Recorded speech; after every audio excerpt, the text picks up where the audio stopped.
All right, folks, it's your Self Shift crew back for another self improvement short podcast on this cold and snowy Saturday morning in February of 2024. So we've got Patrick here, we've got Derek. Say hello, Hey Derek. everyone, good morning. And of course, Doug. Hello. And we have got a really interesting topic for today. And actually, dovetails very nicely off the discussion we had last week. So we'll put a link in the description below to last week's discussion. But what we're going to talk about today is feel it to heal it, right? Making sure that you're feeling your emotions so that you can get through your emotions.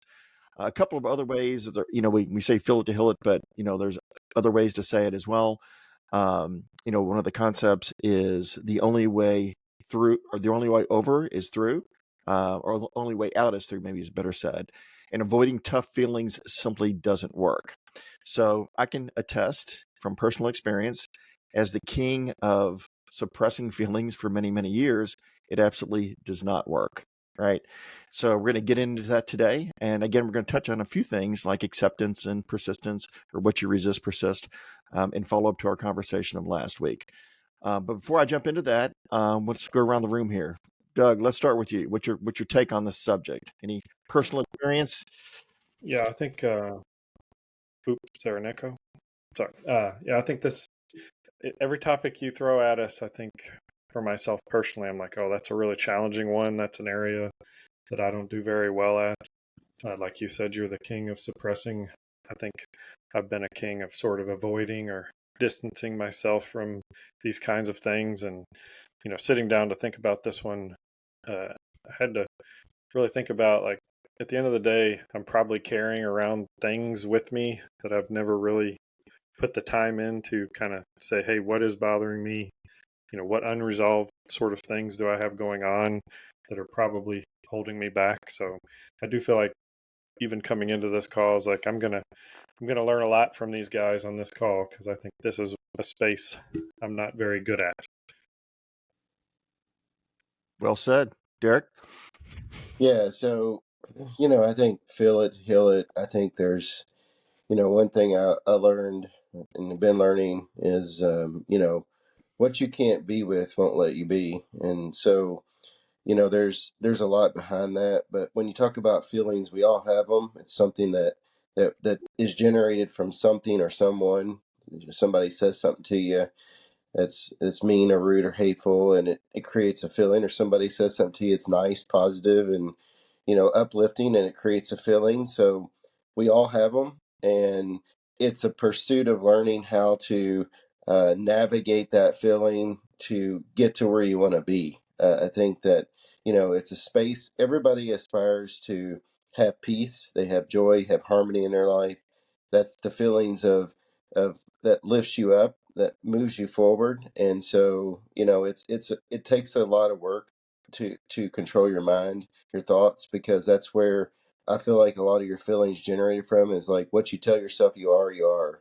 And so I think that's would be a good lead in to where we want to go today. Yeah, and I think even for another podcast, you never rise above your own opinion of yourself. So we're going to put that on the list. That's one I think we need to cover as well. So I just let's go ahead and double quickly, click. sorry, just one of the things you just said, Derek, I wasn't even thinking about. Like, and I was sort of like coming into this thinking about feelings as negative emotions, and you just Mm-hmm. highlighted like, hey, feelings are also positive, and like feeling positively can Mm-hmm. help you heal. So I think Mm-hmm. that's a really good observation to get us going here. Yes, nice, great call out, Doug. Cool. All right. Well, let's double click on it. So I want to walk through a couple of, at least from my experience, how I would deal with things and that type of thing. And I would start out by giving just a quick caveat or a quick summarization of what I'm going to go through here. Is suppressing, or as you say, Doug, avoiding your feelings does not make them go away. And it took me years to learn this lesson. I read a quote recently that I think really resonates. And it basically says, pain demands to be felt. So we're going to talk about positivity, like Doug and Derek just talked about. From my experience, I was cool with, having positive feelings, but having negative or tough feelings was an issue for me. Right. So that's where I want to double click on a little bit. Again, pain demands to be felt. And I had convinced myself or had been taught. I'm not sure what the right triangulation there is, but that the best way to deal with tough emotions or hard emotions or unpleasant emotions was to push them down, man. Just suppress those things or avoid them, right? Because over time, of course, they will go away, and they don't, right? They simply don't go away. What I've learned is that a much better approach, based upon, mindfulness and self-improvement stuff, that the journey that we've all been on, is it is much easier, although initially much tougher, to lean into it, right? First, accepting that you're having negative emotions, or you're having unpleasant, anxious, or anger, or embarrassment, or shame, or something's going on. Don't suppress it. Lean into it, right? And work through it. And so I've, kind of come up with a motto and it happened several times this week. It's been a difficult week at work. Is, how am I going to process some of this stuff? A lot of difficult conversations are happening and that type of thing. And the model that I go through is, when I feel something happening, is first of all recognize, hey, something is happening here. I'm starting to get a little anxious or anger, or feeling something unpleasant. Recognize it. And this was the big step for me, is that in the past I would have said, suppress it. It's time to push that down. Just push it down and act like you're fine, versus fully accepting it, right? Something is going on, and observing it, right? Something is happening here, something natural, right? I don't need to suppress it. I need to lean into it, need to observe it, need to investigate it, even be curious about it while staying present. Right. So that's been a big game changer for me. I can tell you at least 3 times this week, in really, really long meetings at work, there were things that were just very troublesome, inaccurate, and things being misrepresented. And I could sense that I was starting to go into that pattern of avoiding, shutting down, or whatever. But even in the meeting, I was able to play that script back, accept it, this is happening, lean into it, and it turned out much better, versus stewing for 6 months or whatever, having the memory surface later on. The other key thing is that, and I've only learned this recently, is looking at it with curiosity. What's really happening here? Observing it. We talk about mindfulness all the time on this podcast, but being really curious. What are the bodily sensations that I'm having now? Right, observing it, not as a third party, but as something that is different than who I am as a core, and I'm able to bring myself back into the present moment and really push through it without getting angry in a meeting, or my tendency is actually not to get angry, it's to shut down, like Doug, you say, avoid, shut down, or whatever. And I was able to get through those and process it, really feel it, really feel the emotion, and get past it. I don't know if you guys have had similar experiences, but that has been an absolute game changer for me. And I'm going to go around here, but I'm going to talk about how, even with things that happened many, many years ago, that I'm starting to deal with those. But before I go there, I'll kick it over to you, Derek. Yeah, I think that, when you take a step back, I mean, we also have been on that journey of suppressing our feelings, as you alluded to, and we all still do it today. It's becoming aware of it, and like, and being sitting with it, and realizing that, it's okay for me to be with where I am. It's okay for me to share how I'm feeling, because that's been something that, I know a lot of us, we're conditioned in childhood as we're raised that, you know you might have even heard these comments too. I know I have. Well, it's, you just need to snap out of it. You need to get over it. And I think that often we are conditioned by that statement, and we're taught, based on no right or wrong to our parents. It's just a way that we're raised at times. And, other professionals that we are come in contact with that don't know what they don't know. And I think that, for us, that's where it all comes from. And so it's becoming aware of it. And I think that over the last decade, you see a lot in the mental health profession, and, and well-being programs, and companies, and just anything on the journey of supporting people on their health journey, that they talk about mental health. And a big aspect of mental health is sharing how you feel, what's going on inside yourself, what is it that's bothering you, and being able to get that out in the open, being able to share it, being able to even process it in a healthy way with whatever's going on, like you alluded to, Patrick, in your meetings this week. Being able to process it in the moment is because you become aware of it, and now you're become aware of it, so you can realize what's happening, so it doesn't take you down that spiraling out of control depth to suppression. So that's what I would say is, it's just, we all do it. We suppress it because we don't want to hurt somebody's feelings, or, we don't want to let them know that they've hurt our feelings. And, no one else gets to have permission to make you wrong for how you're feeling. No one can make you feel a certain way without your permission. Well said, Derek. Right. Yeah. All right, Doug. Yeah, I guess, as I really think about this, I think I actually did go through this. I think it did lead me to a better place. So, a lot of times you don't necessarily think about emotion at work, or, having terrible feelings at work or whatever, but, we spend every day of our lives, for a large chunk of our lives, working. And I had a situation or a time in my career where it should have been a happy time. I got a promotion, was working in a new role at a higher level with more responsibility and all that kind of thing. And I was miserable, like just right out of the gate. The first month I was miserable, and I guess I was just trying to power through, kind of go into that suppressing thing. A lot of times when you're feeling bad, you're like, I don't have time to figure this out, or I don't have time to spend time on this. I got a lot of work to do. I'm going to keep doing that. And so, I was kind of doing that sort of thing. But it got to a point that I said, like, I hate going to work every day. And especially, Sunday night, you're like, oh crap, another week. And it was, honestly, I didn't know at that time, I didn't know anything about mindfulness, but it really, I stepped back and I said, I'm miserable. Why am I miserable? How do I figure this out? And so I decided, well, I want to go learn about what is happiness, and like, what is happiness at work.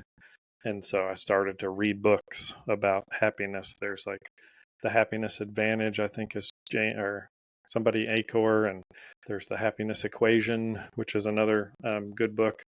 So I've read those books, and both of those books touched on gratitude. It touched on different kinds of things.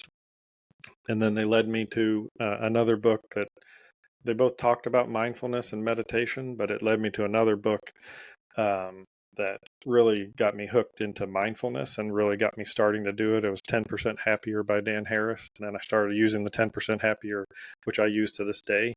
And that was several years back. And like, when I look back, like, yeah, it was a miserable time at work, but it led me on, I guess, the healing journey. I mean, it's a journey. It's not a destination. You're never done kind of with that. But, Yeah. My personal life has greatly benefited from kind of taking the time to feel it and say, hey, why am I hating this? And just one other point I'll make is, like, what I learned about happiness at work is, there's sort of three components to it. It's who you work for, who you work with, and what you work on. And I realized in that role, like, all three of those things weren't working, right? And so I really had to decide to make a change and look for in my next role that I was, working on something I wanted to work on, and, working with people I enjoyed working with, and made sure the leader, at least a couple of those components got to be going. So that's what I'll offer. No, those are great examples. And I know that we all, not just us, but folks all the time, everywhere, have experiences at work. It's such a big part of our lives. And it's not sustainable to be completely unhappy at work for decades or whatever the case may be. So that's really, really powerful. One of the things I want to kick on really quickly and kind of tie some of the things we've been talking about together is, we've hit on several subjects, coming from a couple of different directions, and really resonate, since our goal here is to provide practical advice, talk about the fact that when you're in a situation, when you're having these feelings, or you can sense things are coming on, is how do you really deal with it, right? Because it's easy to say, lean into it, or whatever the case may be. I'll give you a practical example of how I've learned to do with it, or how I've done this. I mentioned it a second ago about in meetings, just recognizing what is happening. But I also tend to have, like, at the end of the day, or on a Friday or a Saturday, as things are starting to process, like, wow, that didn't go as well as I thought, on Tuesday, or whatever the case may be, or things are resurfacing, almost like they're demanding to be dealt with, right? And this is even like things that may have happened many, many years ago when I was the king of feeling suppression or avoidance is that things will present themselves. And I don't know if you guys have this experience as well, is that like things that I'm embarrassed about or things that I did literally decades ago will suddenly manifest themselves. And in the past, I would have push it down, go back down, go back in your cage or whatever. And what I've done over the last several years is just feel it intensely, right? I did something really embarrassing at work or, whatever. Feel it. Recognize the embarrassment. Yep, I embarrassed myself. I'm going to recognize it, accept it, feel it, observe it, investigate the emotion, and let it go, right? And it's really intense for a brief period of time. The feelings of embarrassment or shame or whatever, anger, that bully in the 8th grade, punched you in the lunchroom or whatever, and you didn't defend yourself, right? And but as opposed to suppressing it and avoiding it, pushing it down, just feel it really intentionally, um, and basically lean into it. Become curious about it. Don't numb yourself to it. Don't automatically switch off and start drinking or, watching 16 hours of YouTube videos to avoid it. This video, as Doug likes to say, it's okay to watch this video for 16 hours, but really lean into it. And what I found, and this has been remarkable for me, is that when I don't suppress it back down and I really feel it for 10, 15, 20 minutes, it's gone and it doesn't resurface. But if I push it back down, sometime in the future, maybe a month, maybe 6 months, I may be taking a walk, I may be on a conference call, it will try to come back, right? Because pain and feelings demand to be felt, and they're better dealt with when you're having them as opposed to 6 months later or 20 years later or whatever the case may be. So anyway, I don't know if you guys have had experiences, but dealing with, things that are occurring currently, is one way to deal with it. But when those bad boys and those bad emotions or feelings are coming up from the past, you got to let them come. Derek, Yes. or Doug, whoever. Go ahead, Derek. Yeah, I think, and I think that often because it's the mental component, it's the internal component of this that a lot of people have a difficult time recognizing or letting themselves feel with what they're feeling. Just think of it as if you cut your finger, like if you cut, your hand or something, you're going to feel that immediate pain. You're going to feel that, you're going to actually feel it. You're going to see blood coming out. You're going to experience in the moment that pain. And so, what do you do with the cut? It's a process to heal it from that point on. You got to put medicine on it. You got to keep it covered. You got to, nurture it. You got to feel the itching. You got to feel the burning. You got to feel all these things that go on in healing. It's the same within yourself. When somebody pisses you off and you get angry, you're going to have to feel that, and you are going to feel it because it's going to manifest itself out. You might throw something. You might slam your hand on the table. You might shout out something that's hurtful, physically, verbally, whatever you're going to do in the moment. It's a reaction. But just taking a step back, like you said, Patrick, and just being okay with where you are. I mean, not making yourself wrong. That's where a lot of people miss that moment to recover is they make themselves wrong for being where they are.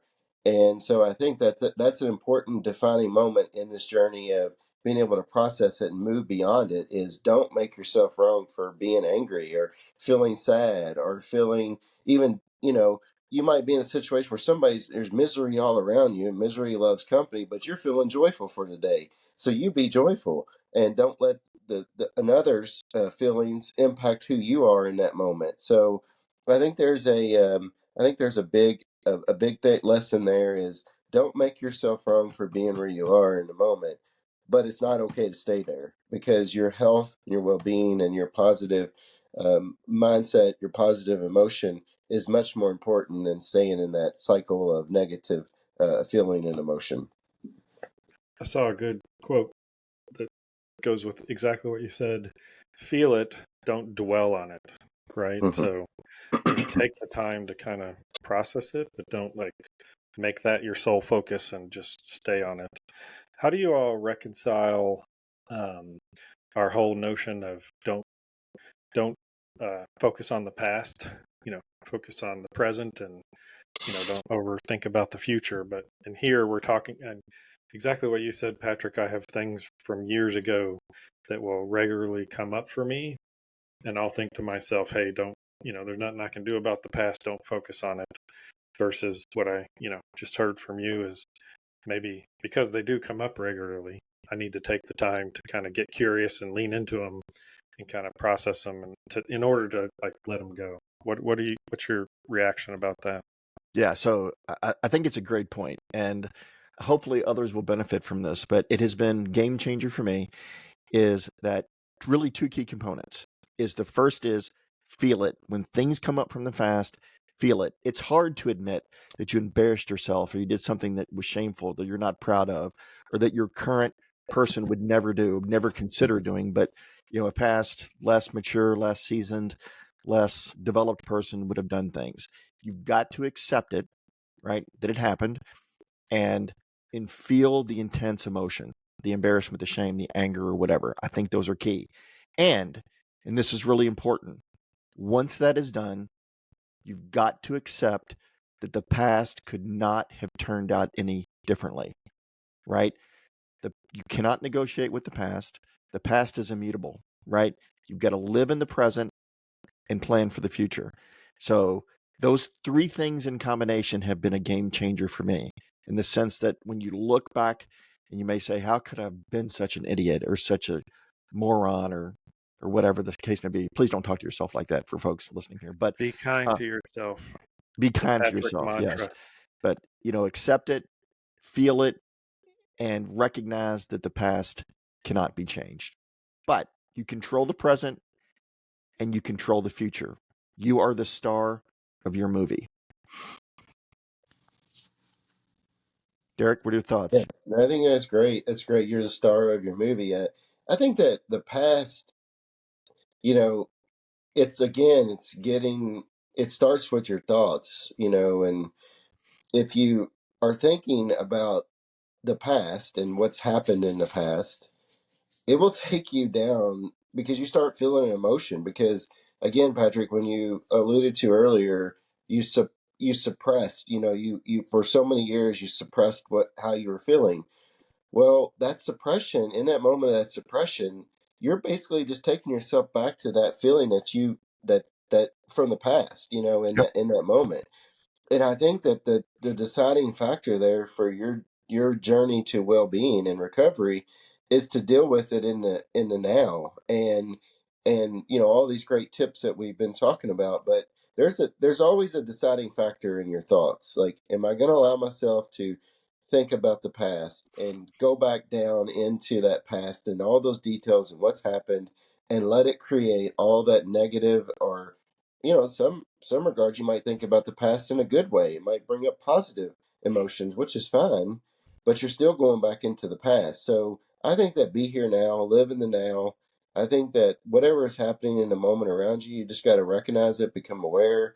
You got to, start some positive self-talk with yourself about how you're going to rise above this. You're going to, you're not going to be what you're thinking right now. And I'm going to think about what it is that I want here, which is what I want is to be in a positive state of mind, a healthy state of mind. And, just keep telling yourself that and, writing it down on paper, how you're feeling and getting it out. That's a great way, is not just speaking it to somebody, but write it down on paper or journal it on Yeah. an audio, start a note on your phone on an app and talk about how you're feeling in a moment, and then go back and listen to it, and keep listening to it until it subsides. Yeah, I'm with you. I think what you're trying to say, and you said it very eloquently, but there's a quote: pain is inevitable. Yes. Suffering is optional, and it's your decision. Yes. So, Yes, absolutely. I mean, you're going to think, if you've lost a child or you've gone through a divorce or you've lost a job, that's going to create pain. And even when you think about it, like a year, 5 years, 10 years later, it's going to like be painful. But suffering, and how you process that in a moment of thinking about it, that suffering is what will linger or not. yep. That's the part that you can control, is the suffering Yeah, in and that. by processing it in the present, right, Correct. Absolutely. eliminates the suffering or reduces it. Yes. So, Yes, absolutely. Doug, I know you got something to say, man. You got that No, look on I'm your actually, face. I literally am like thinking about how some of this practical advice, like I'm going to do it. So again, I think I've been sort of avoiding some of those things that regularly come up from the past, so I'm going to lean into them. The idea of, like, again, taking a moment to write about it, I'm going to try that. And then I keep going back. It was just a good observation in my mind, is like, we're also talking about feeling those positive feelings. I think I ignore when I'm feeling positively about things in the past. Like again, they come up, but I need to, like, recognize, hey, this was a good thing and it led me to a better place, and I just want to feel it. And that is a form of healing, as far as, just moving forward, right? So I learned a lot on this podcast, so this episode. So I think we all did. This is why we do it, man, helping each other and helping the community. So good stuff. All right. Awesome. I think we're coming up on time here, folks. So let's go quickly around the horn. Any last thoughts? I think we covered some really, really good ground today. So hopefully this will help the Self Shift community, recognize and deal with things. So, Derek. Yeah, I think that, just summing it up, I think it's important for you in the moment, what are my thoughts? How are those thoughts creating feeling? What feeling is there? What it is that you want to be different. I think that, and then how is it that I'm going to dissolve these thoughts and these feelings and move into a different space. I think those are some key things that I would encourage you in the moment of an upset or some kind of energy that's negative, or something that you don't want. Like, just ask yourself some of those questions. What am I thinking about? How's it making me feel? What is it that I want to be different here? And just write it all down, or speak it, or talk to somebody about it, and watch it just take care of itself as you go on that journey of processing it. Doug? Yeah, I'll quote Ted Lasso, who quoted Walt Whitman with be curious, not judgmental. So I think for me right Nice. now, it's actually recognizing, again, these things that keep popping into my head of mistakes of the past or things that occurred in the past. It's like really being curious about them, feeling it, and then, not judging myself in those things, just saying, why am I, understand what I'm feeling and move forward, right? So great stuff. Yeah. Yeah. And I think we've covered it. And again, just, to sum up in a few words is, folks, don't try to avoid tough feelings. We all have pain. We all have discomfort. It's part of the human experience, right? The more you can learn to deal with it in the present, process it. There's nothing wrong with that. And get through it, as opposed to avoiding it, pushing it down, trying to numb yourself or whatever. Accept it, recognize it, observe it, be curious about it, and move on. We all learn from these things, align with your core values, and you can't go wrong. Alrighty, I think we've got another podcast in the book today, guys. So thanks everybody for listening in, and we will be back next Saturday. Thank you. Bye, everyone. Thank you all.